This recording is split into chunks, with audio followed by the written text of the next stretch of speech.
As many of the viewers know, currently there are the main companies which are just laying off employees, and beautiful Hindu system, not context of the spiritual context which Paramashiva gives in the Vedas and Agamas. Paramashiva clearly means even how to conduct the business, how to have the Hindu way of economy, the Hindu strategies, and how you make in an organic Hindu way. And that's at least KAILASA's is Swamiji Shastra various has consulted all of them and given the economic policies of KAILASA, and operates where KAILASA is the for all of the Hindu businessmen, for all the Hindu businesses to come together, benefit each other as the which Swamiji has blessed. So, like this, many of the topics, many of the events that are happening, the recession, or whether it is the so many people going out of jobs, or even the pandemic, Swamiji has given solutions for each and every one of those global disasters, unfortunate events on the Hindu economic principles. So to know more, all of us can visit the official website where are compiled, and all of these are presented in a way that you are operating in your life, in your lifestyle also. Also, another beautiful announcement, we have the third anniversary of Bhagavan Swayambhu Nithyanandeshwara Paramashiva in Adi Kailasa. I'm sure many of you would have seen the rituals that happened today in Adi Kailasa, where we saw the homa being performed. Other rituals are today and even tomorrow.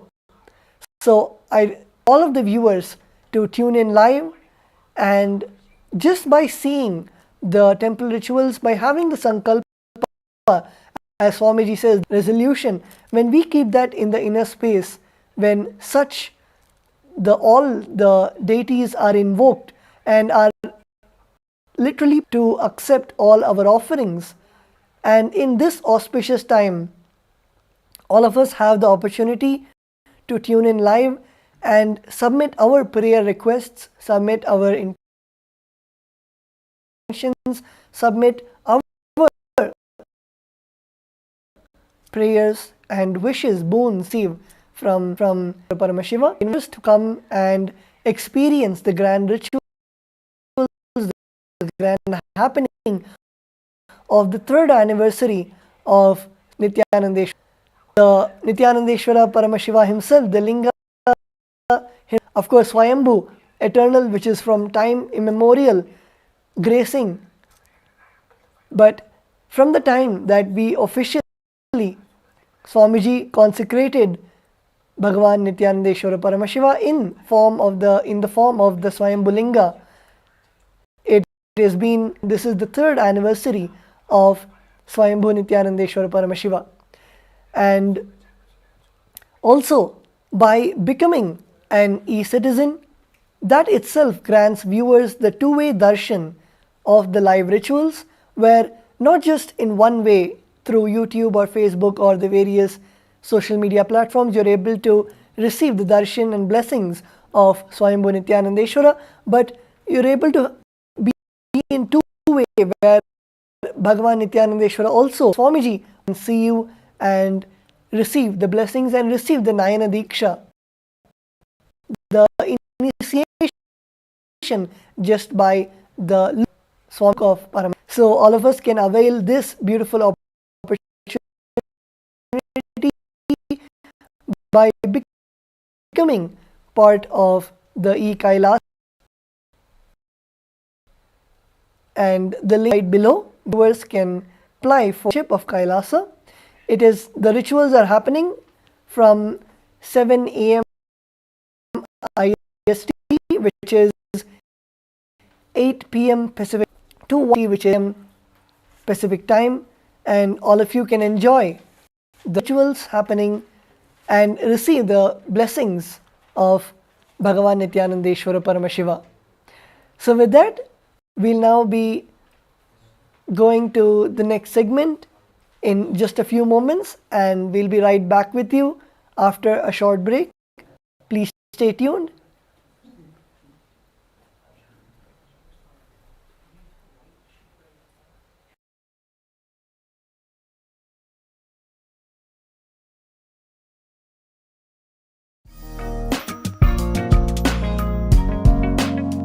We get you health. We get you ability to build beautiful relationships in your life. We get you direct spiritual support, and we make sure you become wealthy.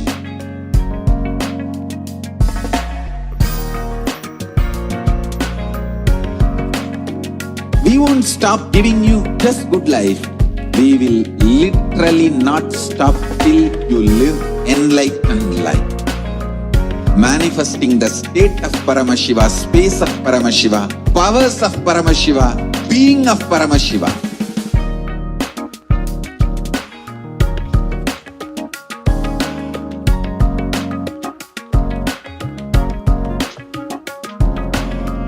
Whole world should become KAILAShians. I want the whole world to know Hindus have something great to contribute to the world.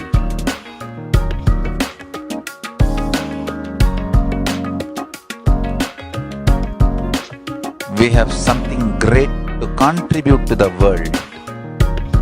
Let us do that.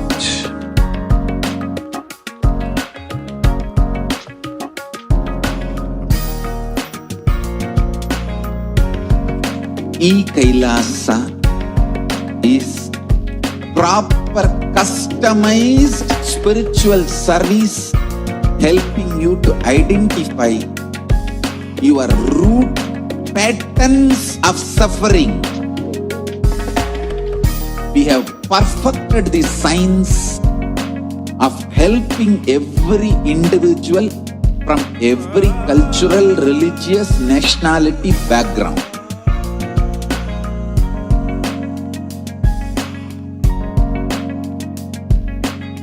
You will have lowest reactionary assumptions, highest awakened response, alive response for life continuously.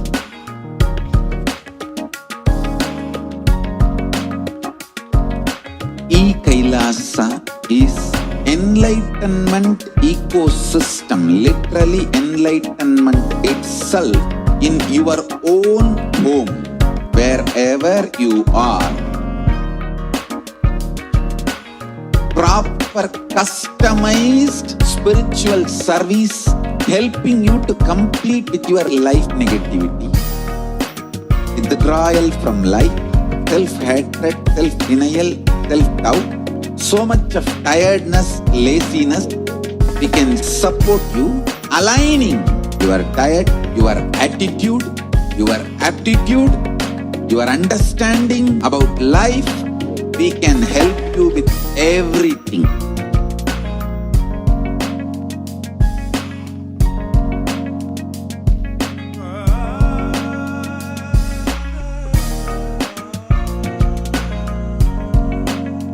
If you are interested in enlightenment, we will immediately bring this to you. If you are not interested, we will explain the whole science, inspire you and make you interested in enlightenment science. We need to cater this enlightenment science to the whole world wherever they are, because enlightenment is the birthright of all human beings. Kailasa is responsible to provide that to all human beings.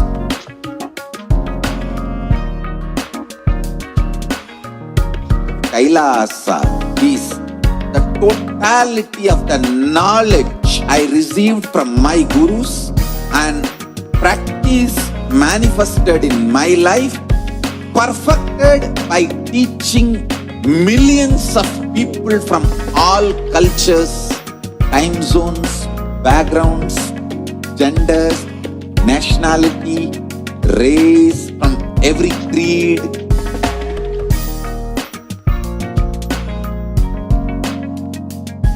So this absolutely perfected knowledge available to you, served to you in your home without even you moving out of your couch, free of cost.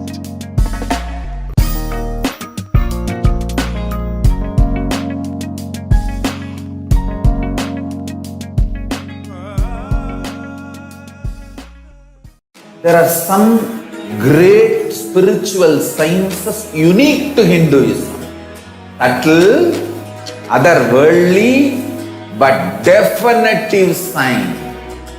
Manifesting the cosmic beings in Archavatara, deities in Nijavatara, living incarnations is possible. Understand? Kriya Pada of Vedas and Agamas elaborately explain the whole science of making the cosmic beings manifest in Archavatara, deities and Nijavatara, living incarnations, both. During the Bhava Samadhi Darshan, literally those cosmic beings manifest through this body. Just like how they manifest in Archavatara, deity, they manifest in Nijavatara, Pratyakshavatara, and give you all the boons you ask, bless you. You see, each God is an independent intelligence to lead you to enlightenment. Each God is a bridge for you to achieve the Shivatva, the ultimate Shiva consciousness. Krishna is the bridge for you to achieve the Krishna consciousness. But Shiva consciousness, Krishna consciousness, all consciousness is one and the same. Ultimate consciousness only. So that energy itself completely expresses. Just like Radhika, when I see my own sweetness in the mirror, I become eager to taste it. I find that the only way to relish this sweetness is through the constitution of Sri Radhika. Bhava Samadhi Darshan is a window to the infinite expanse of consciousness, allowing us to glimpse the formless in a way that we can understand. It cleanses the karmas of lifetimes. It awakens our biomemory to the space of Paramashiva, the ultimate consciousness, and creates a deep and lasting transformation in us.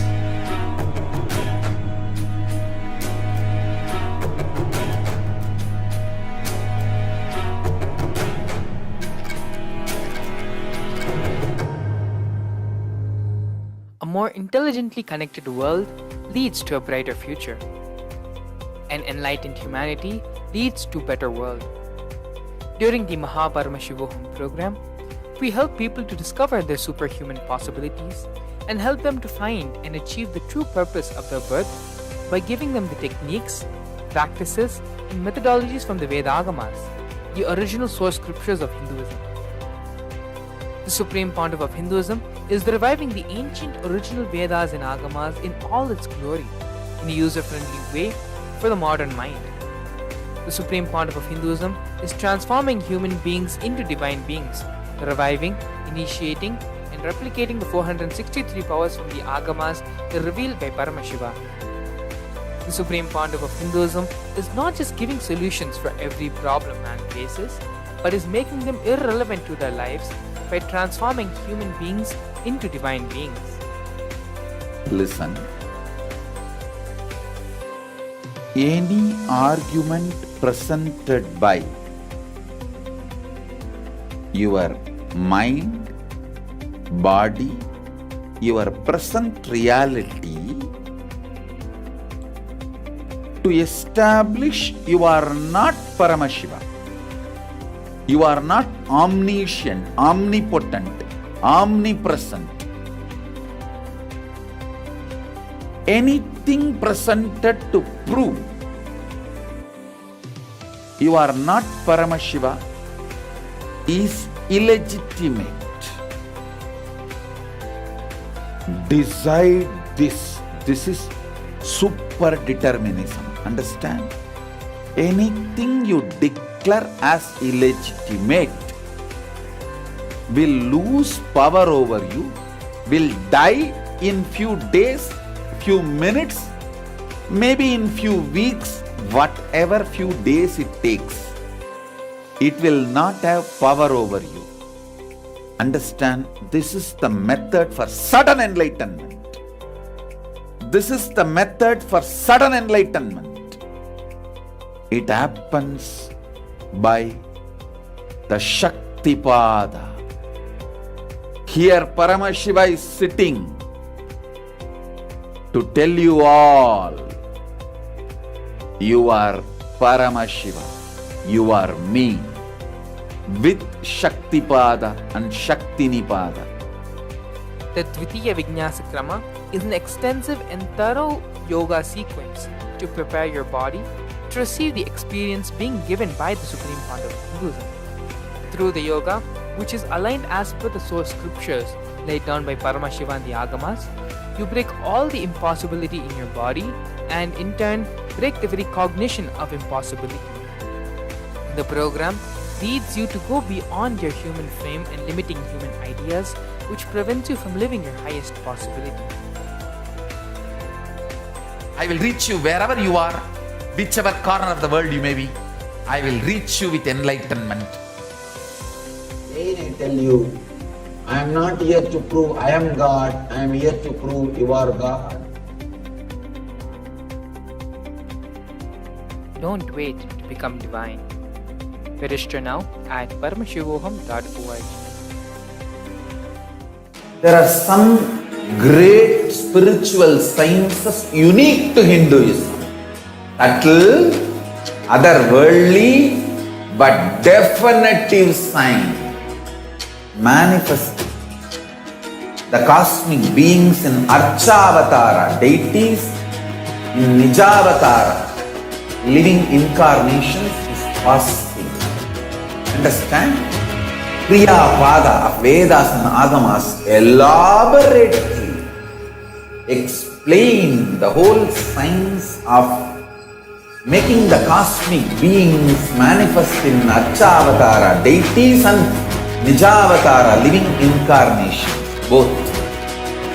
During the Bhava Samadhi Darshan, literally those cosmic beings manifest through this body. Just like how they manifest in Archavatara, deity, they manifest in Nijavatara, Pratyakshavatara, and give you all the boons you ask, bless you. You see, each God is an independent intelligence to lead you to enlightenment. Each God is a bridge for you to achieve the Shivatva, the ultimate Shiva consciousness. Krishna is the bridge for you to achieve the Krishna consciousness. But Shiva consciousness, Krishna consciousness, all consciousness is one and the same. Ultimate consciousness only. So that energy itself completely expresses. Just like Radhika, when I see my own sweetness in the mirror, I become eager to taste it. I find that the only way to relish this sweetness is through the constitution of Sri Radhika. Bhava Samadhi Darshan is a window to the infinite expanse of consciousness, allowing us to glimpse the formless in a way that we can understand. It cleanses the karmas of lifetimes.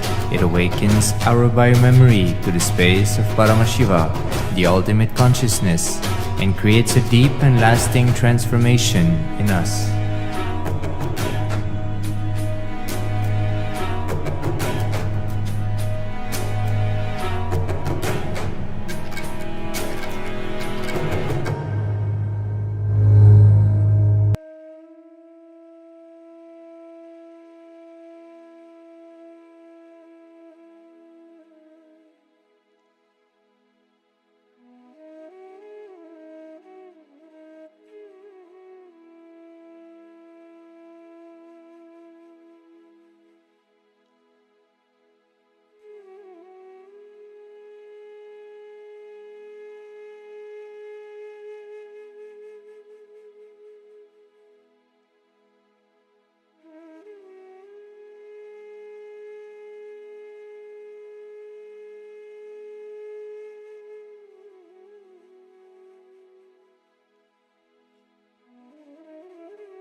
let you all open all your three eyes.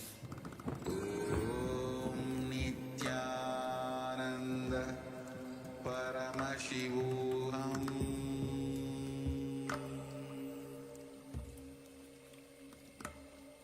Om Nithyananda Paramashivoham.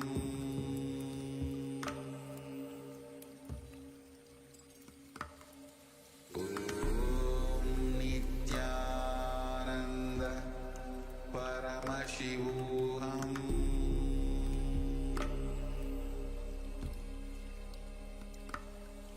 Om Nithyananda Paramashivoham.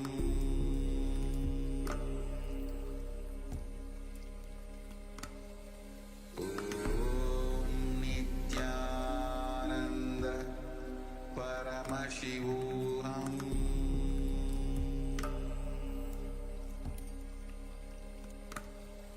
Om Nithyananda Paramashivoham.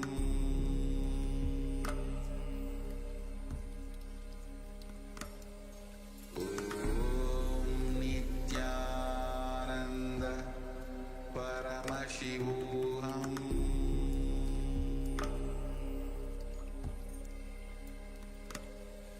Om Nithyananda Paramashivoham.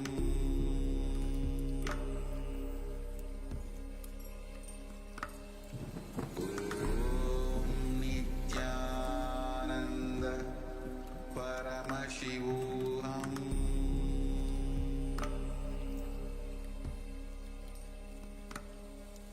Om Nithyananda Paramashivoham. Om Nithyananda Paramashivoham.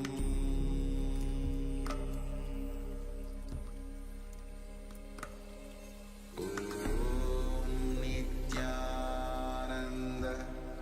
Paramashivoham.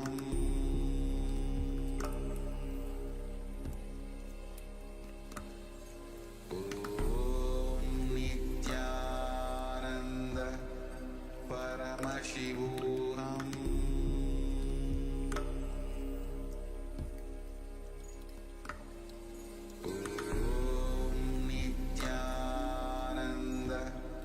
Paramashivoham.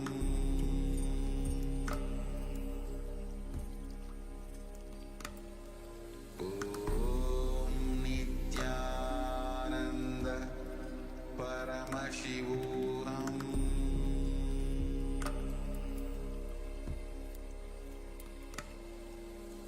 Om Nithyananda Paramashivoham.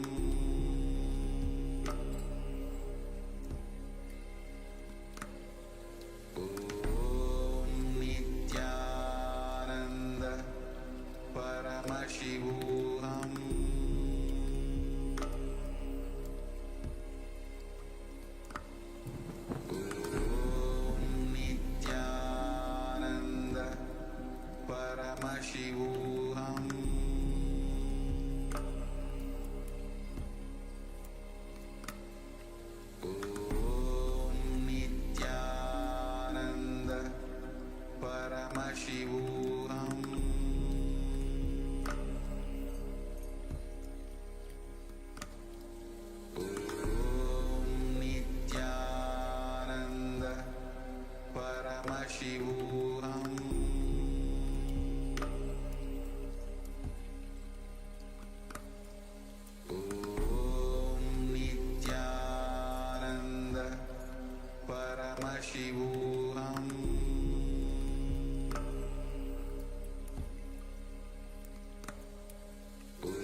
Paramashivoham.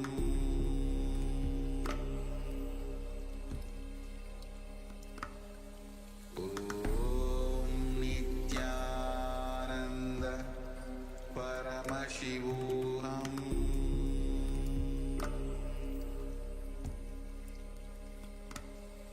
Om Nithyananda Paramashivoham.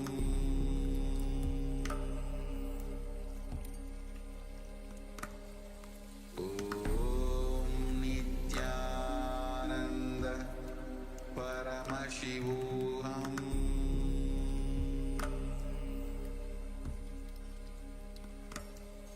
Om Nithyananda Paramashivoham.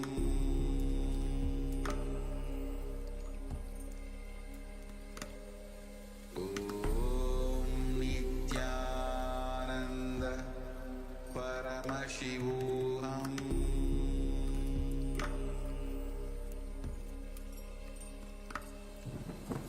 Om Nithyananda Paramashivoham.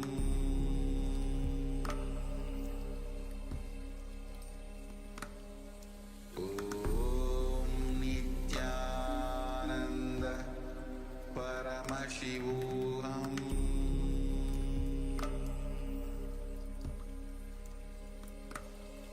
Om Nithyananda Paramashivoham.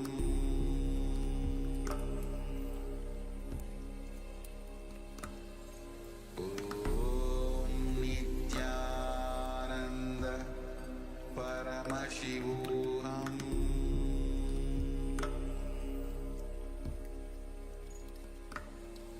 Om Nithyananda Paramashivoham.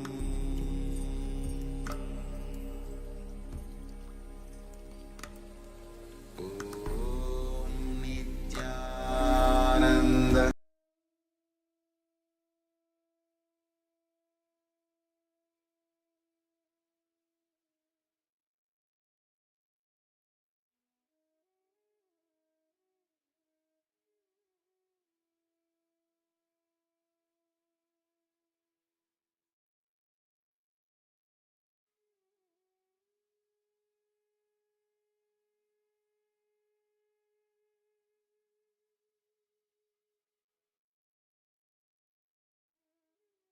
Nityanandam,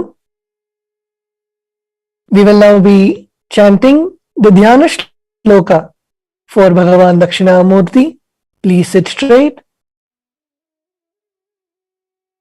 Om Maunavyakhya Prakatita Parabrahma Tattvayuvanam Varshishthante Vashadrishiganairavritam Brahmanishthaihi Acharyendram Karakalita Chinmudramanandamurtim Swatma Ramam Muditavadanam Dakshinamurtimide Chitram Vatadharor Mule Vruddha Shishya Gururyuva Gurostu Maunam Vyakhyanam Shishyastu Chinna Samshayaha.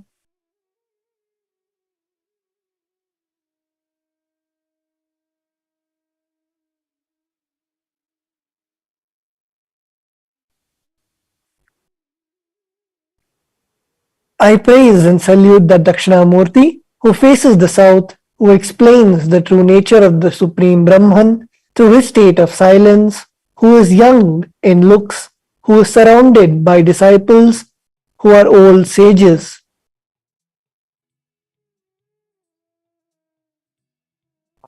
whose minds are fixed on Brahman, who is the greatest of teachers, who shows the Chinmudra by his hand, who is the personification of happiness, who is in the state of extreme joy and within himself, who has a smiling face. Let us now, with this space of intense gratitude and restful awareness,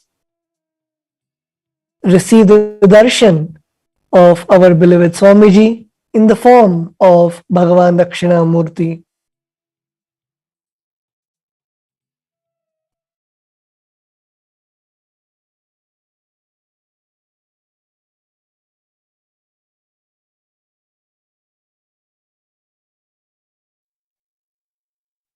Connecting with the divine with your eyes closed is meditation. Connecting with the divine with your eyes open is darshan. Come, let us all now move from meditation to darshan.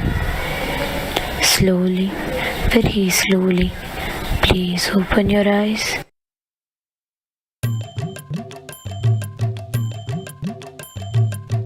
शरणं नित्यानन्द गुरुदेव शरणं स्मरणं नित्यानन्द गुरुदेव स्मरणं शरणं नित्यानन्द गुरुदेव शरणं स्मरणं नित्यानन्द गुरुदेव स्मरणं शरणं नित्यानन्द गुरुदेव शरणं ब्रह्मरूपमादिमध्यशेष सर्वभासकं भावषट्कहीनरूप नित्यसत्यमद्वयं ब्रह्मरूपमादिमध्यशेष सर्वभासकं भावषट्कहीनरूप नित्यसत्यमद्वयं वाक्मनोतिघोषरं च नेति नेति भावितं तं नमामि देवदेव नित्यानन्दमीश्वरं वाक्मनोतिघोषरं च नेति नेति भावितं तं नमामि देवदेव नित्यानन्दमीश्वरं शरणं नित्यानन्द गुरुदेव शरणं स्मरणं नित्यानन्द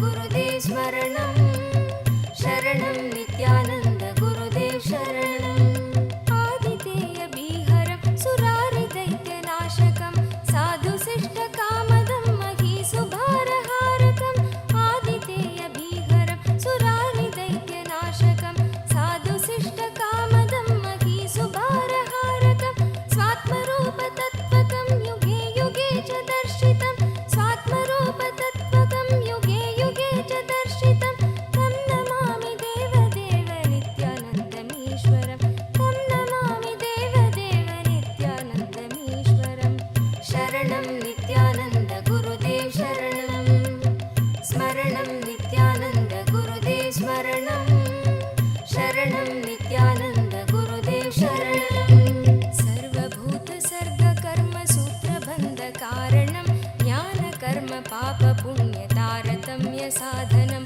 सर्वभूतसर्गकर्मसूत्रबन्धकारणं ज्ञानकर्म पापपुण्यतारतम्यसाधनं बुद्धिवाससाक्षिरूप सर्वकर्मभासनं तं नमामि देवदेव नित्यानन्दमीश्वरं बुद्धिवाससाक्षिरूप सर्वकर्मभासनं तं नमामि देवदेव नित्यानन्दमीश्वरं तं नमामि देवदेव नित्यानन्दमीश्वरं शरणं नित्यानन्द गुरुदेव शरणं स्मरणं नित्यानन्द गुरुदेव स्मरणं शरणं नित्यानन्द गुरुदेव शरणं स्मरणं नित्यानन्द गुरुदेव स्मरणं शरणं नित्यानन्द गुरुदेव शरणं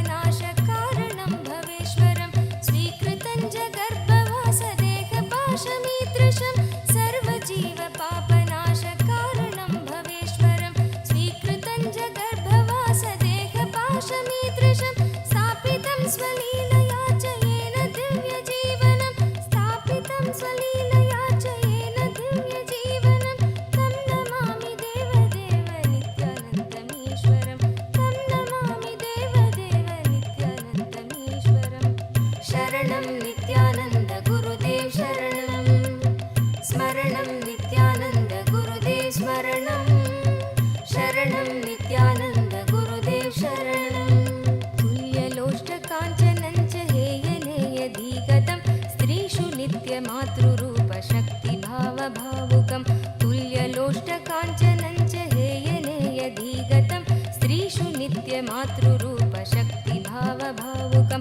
ज्ञानभक्तिभुक्तिमुक्तिशुद्धबुद्धिदायकं ज्ञानभक्तिभुक्तिमुक्तिशुद्धबुद्धिदायकं तं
शरणं नित्यानन्द गुरुदेव शरणं स्मरणं नित्यानन्द गुरुदेव स्मरणं शरणं नित्यानन्द गुरुदेव शरणं चारुदर्शकालिकासु गीतचारुगायकं कीर्तनेषु मत्तवच्च नित्यभावविह्वलं चारुदर्शकालिकासु गीतचारुगायकं कीर्तनेषु मत्तवच्च नित्यभावविह्वलं सूपदेशदायकं हि शोकतापवारकं तं नमामि देवदेव नित्यानन्दमीश्वरं सूपदेशदायकं हि शोकतापवारकं तं नमामि देवदेव नित्यानन्दमीश्वरं शरणं नित्यानन्द गुरुदेव शरणं स्मरणं नित्यानन्द गुरुदेव स्मरणं शरणं नित्यानन्द गुरुदेव शरणं स्मरणं नित्यानन्द गुरुदेव स्मरणं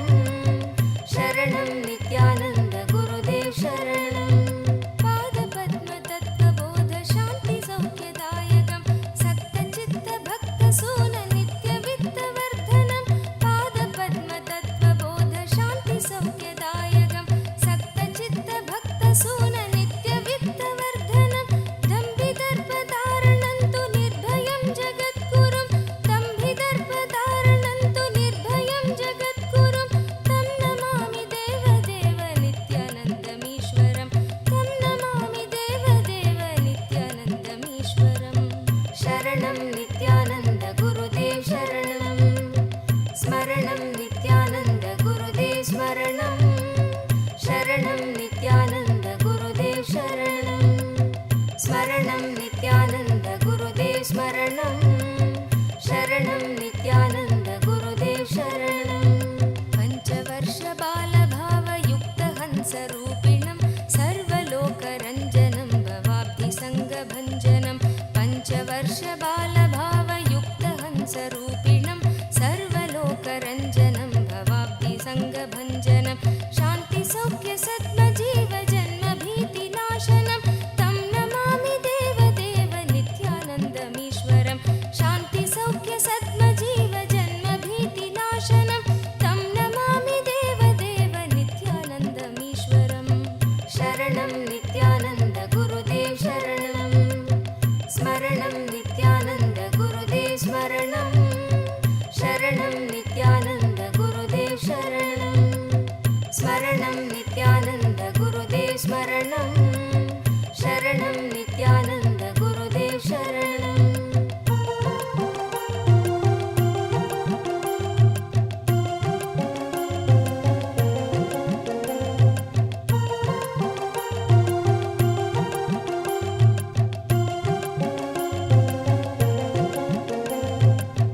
धर्महानहारकं त्वधर्मकर्मवारकं लोकधर्मचारणं च सर्वधर्मकोविदं धर्महानहारकं त्वधर्मकर्मवारकं लोकधर्मचारणं च सर्वधर्मकोविदं त्यागिगो हि सेव्य नित्यपावनाङ्घ्रिपङ्कजं त्यागिगो हि सेव्य नित्यपावनाङ्घ्रिपङ्कजं तं नमामि देवदेव नित्यानन्दमीश्वरं तं नमामि देवदेव नित्यानन्दमीश्वरं शरणं नित्यानन्द गुरुदेव शरणं स्मरणं नित्यानन्द गुरुदेव स्मरणं शरणं नित्यानन्द गुरुदेव शरणं स्मरणं नित्यानन्द गुरुदेव स्मरणं शरणं नित्यानन्द गुरुदेव शरणं स्तोत्रशून्यसोमकं सदेशभावव्यञ्जकं नित्यपाठकस्य वै विपत्तिपुञ्जनाशकं स्तोत्रशून्यसोमकं सदेशभावव्यञ्जकं नित्यपाठकस्य वै विपत्तिपुञ्जनाशकं स्यात् कदापि जापयागयोगभोगसौलभं दुर्लभं तु नित्यानन्दरागभक्तिभावनं स्यात् कदापि जापयागयोगभोगसौलभं दुर्लभं तु नित्यानन्दरागभक्तिभावनं शरणं नित्यानन्द गुरुदेव शरणं स्मरणं नित्यानन्द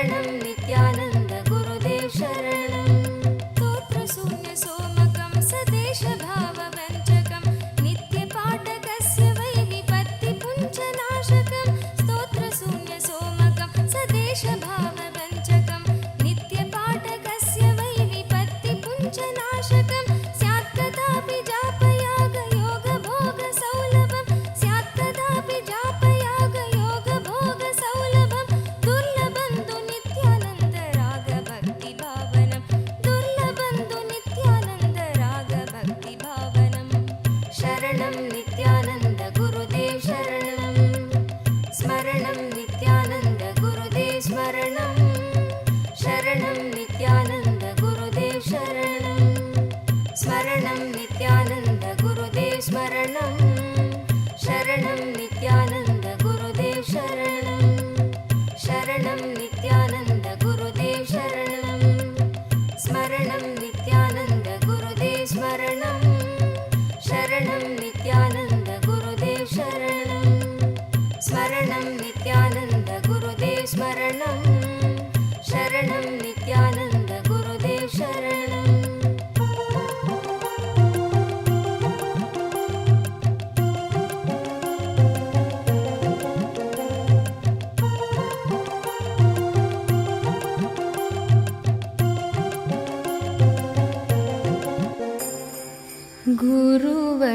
गुरुवरनाम पावननाम नित्य गुरुनाम गुरु नानक नाम गुरुवरनाम पावन नाम गुरुवरनाम पावन नाम गुरुवरनाम पावन नाम गुरुवरनाम पावन नाम नित्य गुरुनाम गुरु नानक नाम नित्य गुरुनाम गुरु नानक नाम नित्य गुरुनाम गुरु नानक नाम नित्य गुरुनाम गुरु नानक नाम गुरुवरनाम पावन नाम गुरुवरनाम पावन नाम नित्य गुरुनाम गुरु नानक नाम नित्य गुरुनाम गुरु नानक नाम गुरुवरनाम पावन नाम गुरुवरनाम पावन नाम गुरुवरनाम पावन नाम गुरुवरनाम पावन नाम गुरु नित्येश्वर भगवाना गुरु नित्येश्वर भगवाना गुरु नित्येश्वर भगवाना गुरु नित्येश्वर भगवाना जय गुरु सद्गुरु नानक नाम जय बोलो नित्यानंदा नाम जय गुरु सद्गुरु नानक नाम जय गुरु सद्गुरु नानक नाम जय बोलो नित्यानंदा नाम जय गुरु सद्गुरु नानक नाम जय बोलो नित्यानंदा नाम नित्य गुरु नाम गुरु नानक नाम नित्य गुरु नाम गुरु नानक नाम नित्य गुरु नाम गुरु नानक नाम नित्य गुरु नाम गुरु नानक नाम गुरुवरनाम पावन नाम गुरुवरनाम पावन नाम नित्य गुरु नाम गुरु नानक नाम नित्य गुरु नाम गुरु नानक नाम गुरुवरनाम पावन नाम गुरुवरनाम पावन नाम गुरु नित्येश्वर भगवाना गुरु नित्येश्वर भगवाना जय गुरु सद्गुरु नानक नाम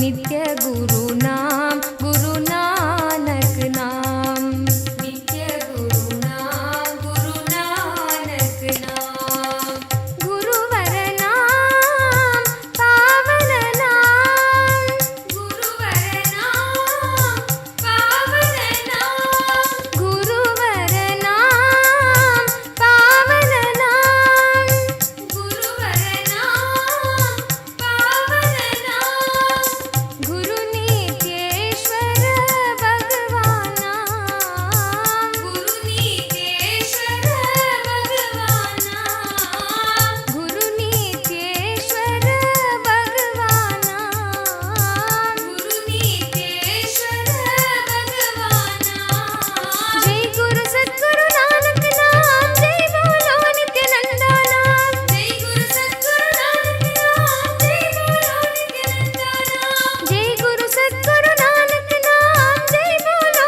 नित्यानंदा नाम जय गुरु सद्गुरु नानक नाम जय बोलो नित्यानंदा नाम नित्य गुरु नाम गुरु नानक नाम नित्य गुरु नाम गुरु नानक नाम नित्य गुरु नाम गुरु नानक नाम नित्य गुरु नाम गुरु नानक नाम गुरुवर नाम पावन नाम गुरुवर नाम पावन नाम नित्य गुरु नाम गुरु नानक नाम नित्य गुरु नाम गुरु नानक नाम गुरुवर नाम पावन नाम गुरुवर नाम पावन नाम नित्य गुरु नाम गुरु नानक नाम नित्य गुरु नाम गुरु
स्वागतं गुरु श्री नित्यानन्दरिगे नित्यानन्दद स्थिति नीಡುವ ದೇವ ನಿತ್ಯಾನಂದರಿಗೆ स्वागतं गुरु श्री नित्यानन्दरिगे नित्यानन्दದ ಸ್ಥಿತಿ ನೀಡುವ ದೇವ ನಿತ್ಯಾನಂದರಿಗೆ स्वागतं गुरु श्री नित्यानन्दरिगे नित्यानन्दरिगे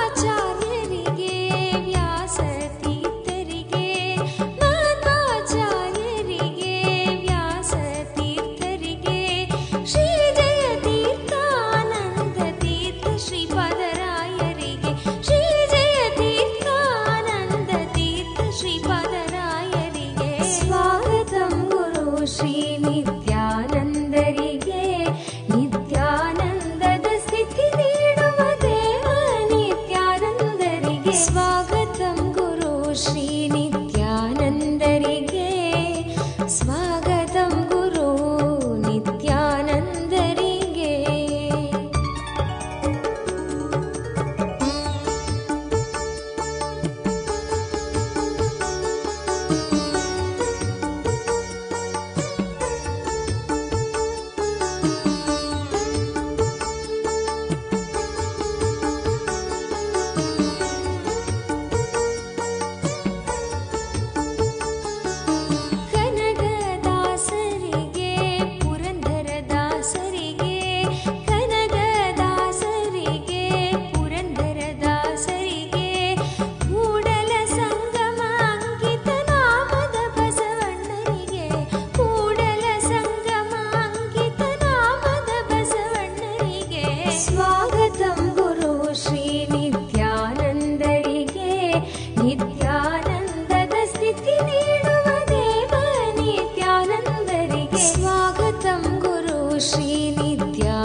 ನಿತ್ಯಾನಂದರಿಗೆ.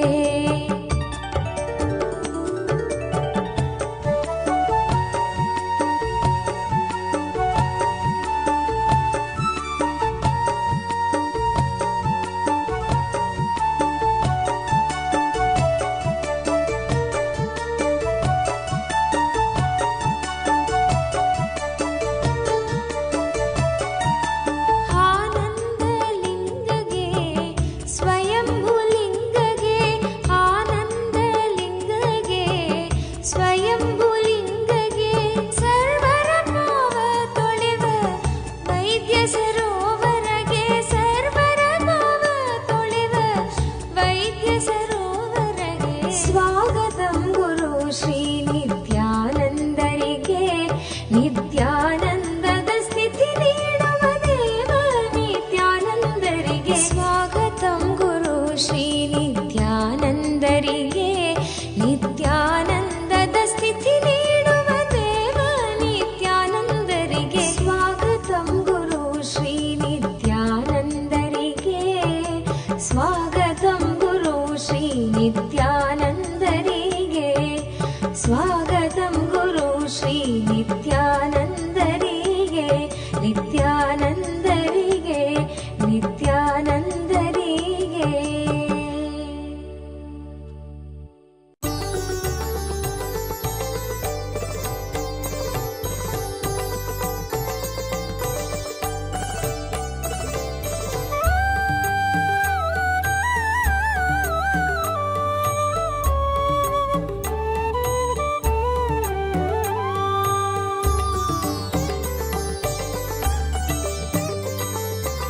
ಅರುಣಾಚಲ ಶಿವನೇ ನಿತ್ಯ ಅರುಣಾಚಲ ಶಿವನೇ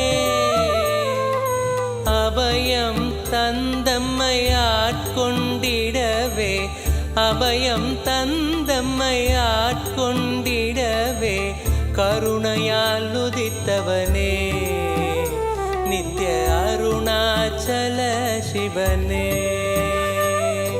அருணாச்சல சிவனே நித்ய அருணாச்சல சிவனே அபயம் தந்தம்மையாட்கொண்டிடவே அபயம் தந்தம்மையாட்கொண்டிடவே கருணையால் உதித்தவனே நித்ய அருணாச்சல சிவனே.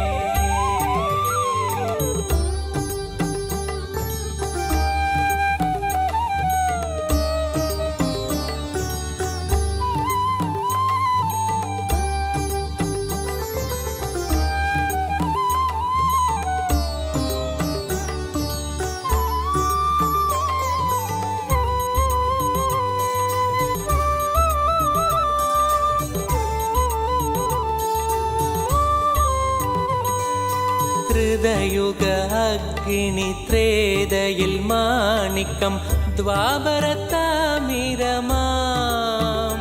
ഉയർ ദ്വാപരത്താമിരമാം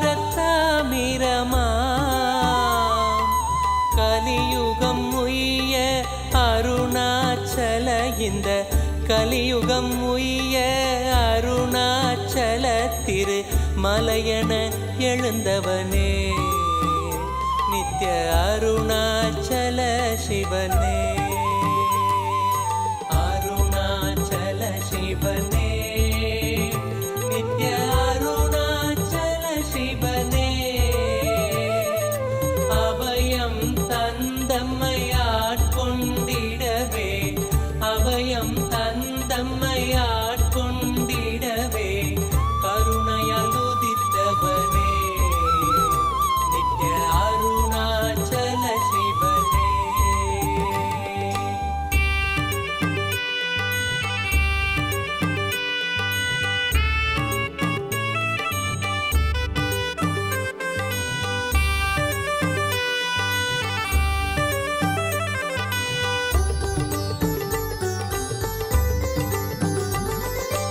உன்முகம் சென்றதில் அன்பு மலர்ந்திட ஆனந்தம் தருபவனே நித்ய ஆனந்தம் தருபவனே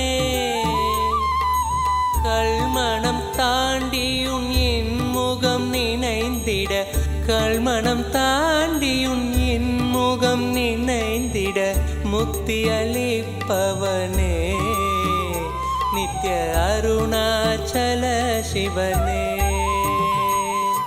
அருணாச்சல சிவனே நித்ய அருணாச்சல சிவனே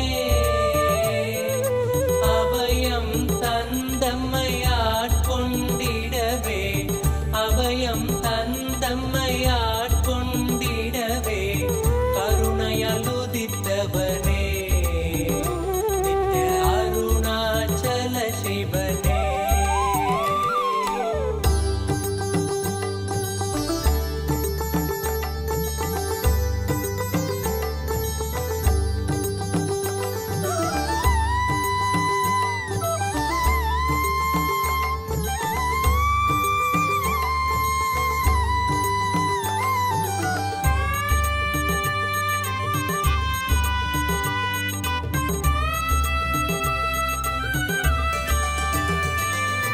மாதவம் செய்தந்த மங்கையும் ஏங்கிட பாகத்தை தந்தவனே இடபாகத்தை தந்தவனே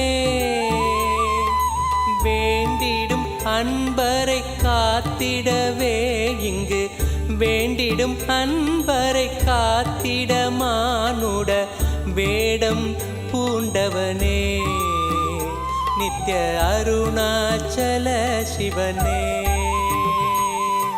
அருணாச்சல சிவனே நித்ய அருணாச்சல சிவனே அபயம் தந்தம்மையாட்கொண்டிடவே அபயம் தந்தம்மையாட்கொண்டிடவே கருணையால் உதித்தவனே நித்ய அருணாச்சல சிவனே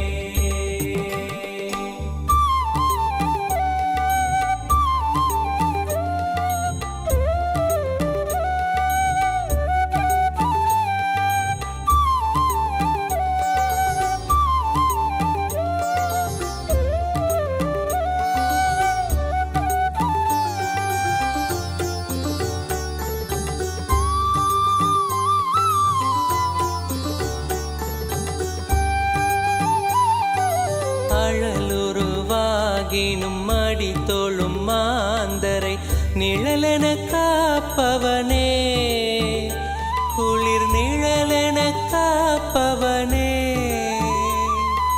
நிறை முழுதாக இப்பிறவியை மாற்றியே நிறை முழுதாக இப்பிறவியை மாற்றியே இறைநிலை தருபவனே நித்ய அருணாச்சல சிவனே அருணாச்சல சிவனே நித்ய அருணாச்சல சிவனே அபயம் தந்தம்மையாட்கொண்டிடவே அபயம் தந்தம்மையாட்கொண்டிடவே கருணையால் உதித்தவனே நித்ய அருணாச்சல சிவனே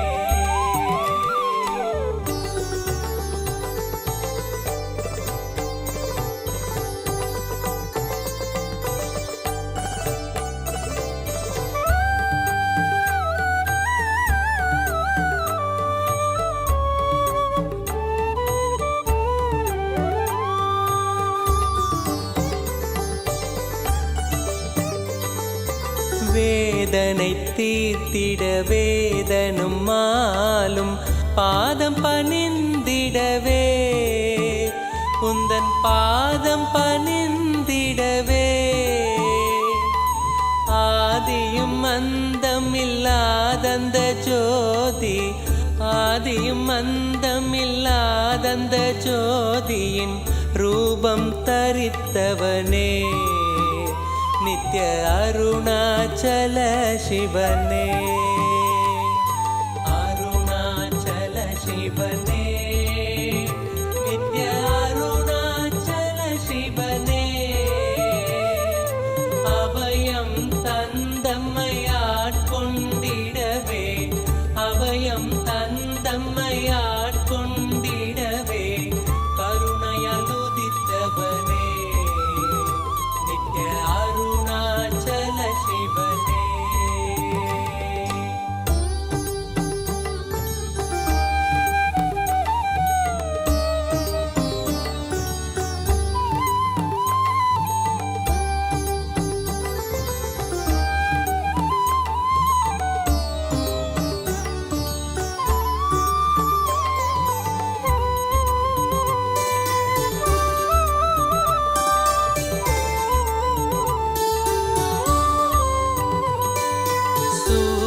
உயர் சந்திரர் வைரவர் விஞ்ஞயர் என் திசையோகியரும் உயர் என் திசையோகியரும் நித்ய ஆனந்தராய் நினைந்தே உனை அடைந்திடும் ஆனந்தராய் நினைந்தே உனை அடைந்திடும் ஹர ஹர சிவ சிவனே நித்ய அருணாச்சல சிவனே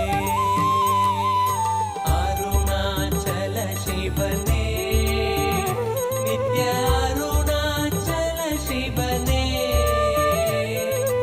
அபயம் தந்தம்மையாட்கொண்டிடவே அபயம் தந்தம்மையாட்கொண்டிடவே கருணையால் உதித்தவனே நித்ய அருணாச்சல சிவனே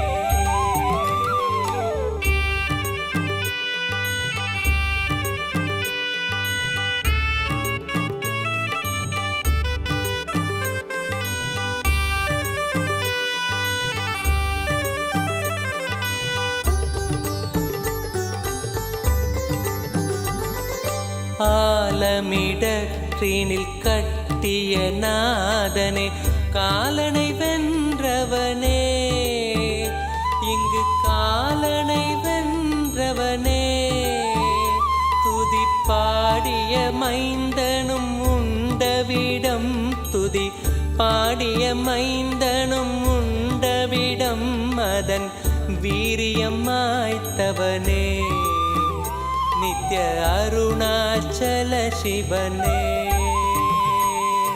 அருணாச்சல சிவனே நித்ய அருணாச்சல சிவனே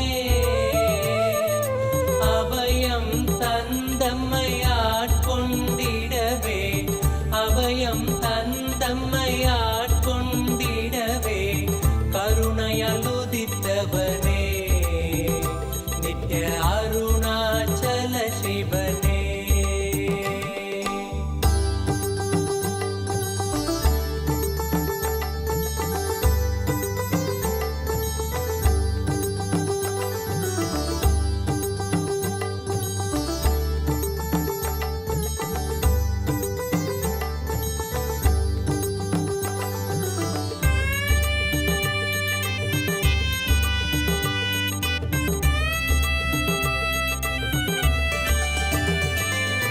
தேடியும் பாதங்கள் நாடிட ஓடும் எண்ணங்கள் மாய்த்தவனே ஓடும் எண்ணங்கள் மாய்த்தவனே